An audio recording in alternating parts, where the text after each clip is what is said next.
What's going on with y'all boys on YouTube? We got another video going. We back with the EOS 1090 Jake video. This about Boosie. Most of y'all know Boosie already. He don't need no introduction. But we about to get straight into the video. I'm gonna try to upload more. I know I've been saying that for the last couple of videos, but stuff been going on, a little bit of moving, stuff like that. But we cool, we back. So I'm gonna get right into the video.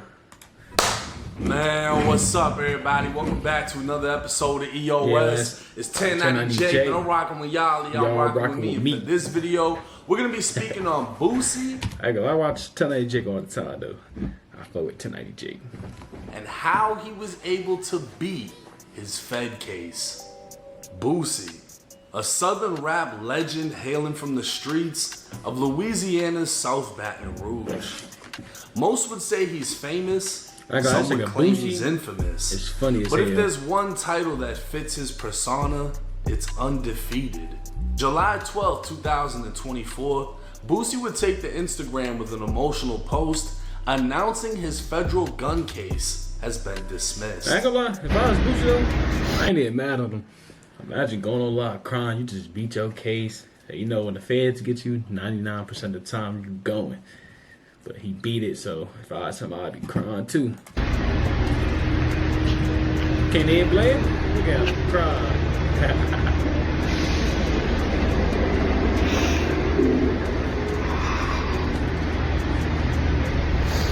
It's over with. He says, over with. God good, sucker ass nigga. Hate nigga, bitch ass. He said, God is good. He'd give all glory to God, saying, thank you. You never leave me. You make a way out of no way. You made me beat South Baton Rouge. You made me beat cancer. You made me beat death row. You made me... I never knew Boosie had cancer. That's something new to me. I never knew he had cancer. beat gunshots. You made me beat Fed cases. You forgave my sins. Back in May of 2023, an undercover San Diego police officer was conducting intelligence gathering through Instagram. Specifically, he was investigating an account named KP2. Hey, this is a real reaction. I didn't even know. I forgot it was in full screen. Don't say nothing. I forgot it wasn't even in full screen. But that's gonna be in the video too. Market made. It belonged to a documented neighborhood crip named Alondre Dickerson, who went by the rap name KP. He was one of many taken down by the feds in 2014 for racketeering. Come to find out, he was a member of the Tycoons, a money gang made up of West Coast Crips, East Side Skyline Pyrus, Lincoln Park Bloods, and neighborhood Crips. They'd all joined forces to engage in a variety of illegal activities, but their main hustle was sex trafficking. According to the indictment, they'd target women and girls from the ages of 12 to 20 and use older females to recruit the younger ones from nearby schools. I ain't gonna lie to y'all. So what does this have to do with Boosie? Not a fuck thing. Boosie was in Dago to shoot a music video with a rapper by the name of Bully 3, and KP2 just so happened to be one of 3's associates. The San Diego police officers would view a story posted to KP's Instagram. An unidentified male wearing red pants and a white t-shirt can be seen with a black handgun in his waistband. KP would tag Boosie's Instagram account along with Bully 3. The officer would identify the man as Boosie, and going over to Boosie's Instagram, the officer found Boosie's account was live and he could be seen in the same outfit. Yeah. The officer also observed the 49th Street sign as an unknown male stated they were live in the streets of San Diego. Remember, everything y'all do, the police be watching. I don't care if you got 10 followers, 100 followers, the police is watching. They tracked this man from someone else's Instagram page to his page, same clothes, seen a pistol in his back, looked at the address and pulled up on him. Diego. Officers were well aware that the area of 49th and Guyman is known territory of the neighborhood Crips. A police helicopter was requested to fly over the area with a provided description of Boosie, and at 3:10 in the afternoon, Boosie could be seen from the helicopter getting into a black Mercedes SUV. Officers on the ground would locate the black Mercedes pulling it over after watching it fail to stop at a red light. The vehicle would continue to slowly drive another block before coming to a complete stop, while officers could observe the rear passengers' heads moving side to side. It was believed they may be attempting to conceal firearms or illegal contraband. Officers located 3 men in the vehicle, the driver in front.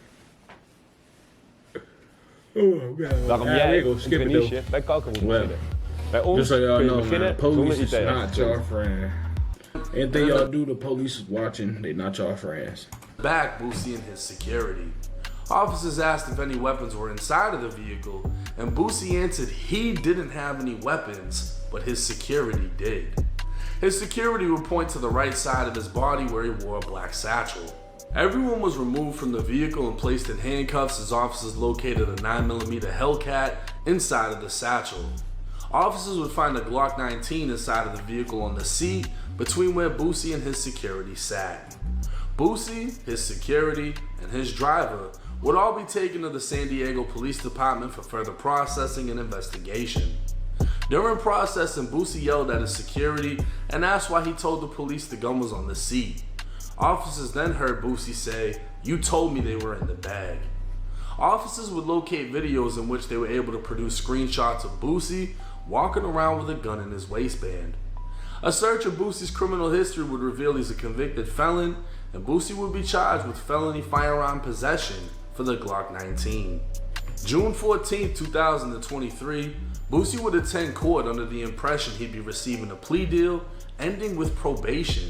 As Boosie made his way to the podium, the courts were interrupted by the feds, who announced an indictment and took Boosie into custody for being a felon in possession of a firearm. In less than 2 weeks, Boosie would walk out of MCC San Diego on pretrial release, the equivalent of bond in a state case, and for that, Boosie would have to pay $100,000. With evidence photos already making their way to social media and the fact that the feds have a 98% conviction rate, the fans, the street. That's why I said when the feds get you, they got a 98 conviction rate. So most likely if they take you, you're going down. Like a lot of people don't realize that. Like, and a lot of times if the police pick you up and they drop charges, the state is the feds can still put a charge on you too. But like I said, they only take cases they think they're gonna win. Streets and the internet expected Boosie to be sentenced to federal prison. Well, Boosie and God must be the other 2%. Megan Blanco, one of Boosie's attorneys, would file a motion to dismiss the case. And how was she gonna do that? USA versus Duarte. Stephen Duarte, aka Shorty, is a California man who in 2020 was arrested for being a felon in possession of a firearm after being seen by police throwing a handgun out of a moving vehicle. He'd be indicted by a grand jury, to which they looked through his 5 previous felony convictions for vandalism, felon in possession of a firearm, possession of a controlled substance, and 2 other convictions for evading a peace officer. Duarte would take the case to trial, receiving 51 months in federal prison, to which he would appeal. Duarte's appeal would state it's unconstitutional to strip him of his Second Amendment right, as he's never been convicted of a crime of violence. See, back when the Second Amendment was written, in 1791, only the most serious of crimes would prevent someone from possessing a firearm again, such as murder. And in those times, it was likely you'd be sentenced to death anyways, so you didn't need to worry about getting your musket back. But nowadays, a lifetime ban follows any felony conviction for a list of offenses that didn't even exist back then. So Duarte's criminal history of vandalism, felon in possession. Yeah, I feel like it's kind of weird that they saying you can't have a gun just because the fact of you vandalize someone's property. Like, the two don't go hand in hand. You still should have the right to protect yourself. Firearm, possession of a controlled substance, and fleeing a police officer would have been considered misdemeanor petty crimes, or just flat out didn't exist as crimes in the late 1700s. Based on that, Duarte would appeal his conviction, as his crimes did not meet the founding fathers' standard of being worthy of a lifetime firearms ban, permanently depriving him of his Second Amendment right, and the Ninth Circuit Court of Appeals would rule in his favor. Stephen Duarte's case would be overturned, he'd be released from federal prison, and the courts would rule non-violent felons in America who have completed their original sentence for the crimes they've committed do have the right to possess firearms. So what does this mean for Boosie? As many of you know, Boosie was once arrested for murder. It was suspected Boosie ordered a 15-year-old hitman named Marlo Mike to commit a series of killings on the rapper's behalf. These murders would later be highlighted in Boosie's song, Murder Was the Case. They said, we got you on 6 bodies in 2 attempts. I said, sir, you lying, because I don't do attempts. Boosie would fight his case from death row in the Louisiana State Penitentiary known as Angola. Nicknamed the Alcatraz of the South, or the Angola Plantation. This is one of the few prisons left in America that merely visiting will make you think you were witnessing slavery from 200 years ago. Boosie fought his case just a short distance from the execution chamber, and in 2012 was acquitted of all charges. So while the history behind Boosie may seem violent, his actual criminal history only has 3 convictions: for possession of a controlled substance with intent to distribute, bringing illegal contraband into a prison, and criminal conspiracy to incite a felony. Like Duarte, none of these crimes should ban Boosie for life from firearms, and because of Duarte, the felony gun possession case against Boosie was dropped. Looking back at Boosie's post, he thanked God for beating South Baton Rouge, for beating cancer, for beating death row, for beating gunshots, and now for beating his Fed case. And like I said in the beginning, while some would say he's infamous, there's one title that fits Boosie's persona: it's undefeated. Now, as I've said in multiple videos, Boosie is one of my favorite rappers. If you grew up in the South at any motherfucking point in time, you know how big of an influence Boosie has been. A lot of people in the South were raised on his music. Yeah. And this isn't just a win for him. This is a win for all felons in America. That is a win for everybody. Because the second you're found guilty of a felony, you're told you can't possess firearms ever again unless you have your rights restored. But even then, certain states have certain charges that they'll never let you restore. So it's like they've just found ways to make it to where you can never access firearms again. But because of this new court ruling, and I want to be clear, this doesn't mean everyone can just walk around with guns now. This is going to go in front of the Supreme Court, and they're going to actually have to figure out what the fuck to do and adjust some of these laws, because it's even been said some violent felons even may get their rights back to possess. Well, that's so crazy to think about. It's like, all right, so you've been a felon for like 4 or 5 years, whatever. Yeah. Then shit like this happen. And then they gotta think, like, they gotta sit back, think like, man, like, I sat all this time in jail for non-violent crime, but he just beat this case, and I gotta go back. And everybody gonna seem like it's unfair. They gotta do this, do that, fix this, fix that. Everything just gonna be going downhill, man.